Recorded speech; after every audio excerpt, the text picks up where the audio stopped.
Now that we have our categories displaying, what we want is to click a category and then it brings us into the related questions for that category on our details scene.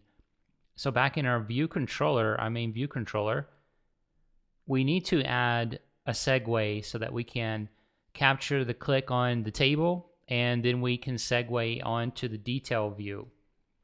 So what I want to do first is capture that click when someone taps a cell in our table view. So we're going to have table view, and what we're looking for here is will select row at index. So if I scroll down a little bit, or maybe a lot, let's see, I can probably just start with will select, and let's see, will select row at index, and then it's going to fill everything else in for me. So here, what I want to do is grab the category, the current category, and then return it back. So that will look like this. We'll have index path, and what we need to do is actually capture the category ID. So we don't have anything for that right now, but up here at the top we can declare something for that. Well, actually we do. We have declared it earlier. It's the selected category. And what we want is actually to make this selected category ID. And then down here, we're going to assign that category ID. So we'll have categories, and we'll pull that out using the index path, and we'll get row. Then what we're going to do is .id. So this ID is the category ID that we have on our, as one of our attributes for categories.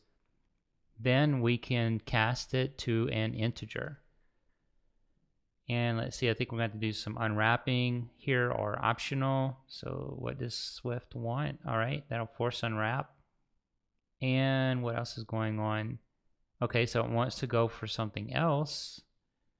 Cast a silence this warning. Kind of going back and forth here with this unwrap and this optional, but it looks like it's happy with that.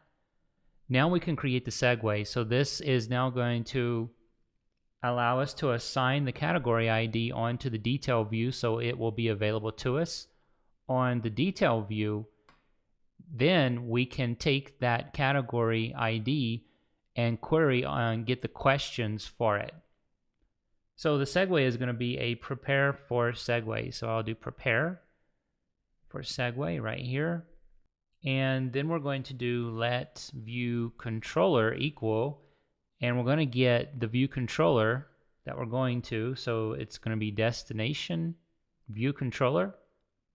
We'll cast it as the detail view controller. Now we need to add a category ID. So I think we have to do a force unwrap. And the category ID is going to be on our detail view. So I'll declare a variable because it's going to get changed. And let's see what I want to call it. Maybe the same thing. We'll call it category ID, and it'll be an integer 0. So I'm giving it a 0 instead of making it an optional where it can have nils. So that way I don't have to deal with the nil in this case. It should always have some kind of value to it. And there's a few other things we can go ahead and declare while we're here. We're going to need some questions. So this is going to be an array. So I'll do questions and create an empty array. Then we're going to have the question we're dealing with, and that can be optional. So let's see, that's actually questions. So that's our attribute class we created off of the entity and the model. That's the auto-generated class. Then we'll have answers, and that's going to be an array of answers. Again, the auto-generated class there. We want to initialize that array because we're going to start using it right off the bat. So having it initialized will help us avoid the app crashing. Next, we need an array for our buttons. So all the answers are going to go in the buttons, and this way we can kind of loop through them and dynamically assign the answers to the buttons. Then we'll have a listing of answer IDs, and those are going to be in integers, or integer array. And I'll just go ahead and initialize that array.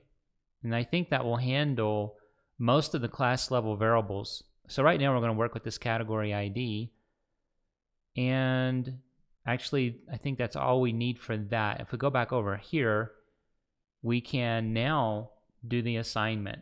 So that's going to look like this: view controller, category, ID, and we want selected. Let's see, category ID. So what were we using? Because it's not giving me anything for that. It was this one. Can do that. And let's see. All right, so I'm going to build this, make sure everything is fine, then we can go ahead and run it and see what we've got. I'll put a breakpoint because we don't have any feedback from the UI at this time, and I'll do it on a view did load. Let's see, I think that will work fine. Or actually, I'm going to delete this, bring in the view did appear so we can test this several times. I'll just call the super on that. View did appear, pass in animated. Whoops, we'll want just animated. Okay, and I'll put a breakpoint here. Now we can test and see what this category ID is going to end up getting. So I'll run that in the simulator. All right, so we have skyscrapers, and let's make sure we are getting this ID. So I will print that out. We have a 3. Good. And I go back. Cities should get a different ID now. We'll get a 2. So this is working very well. Let's try one more. Actors. And another ID. So this is working really good. We have this ID.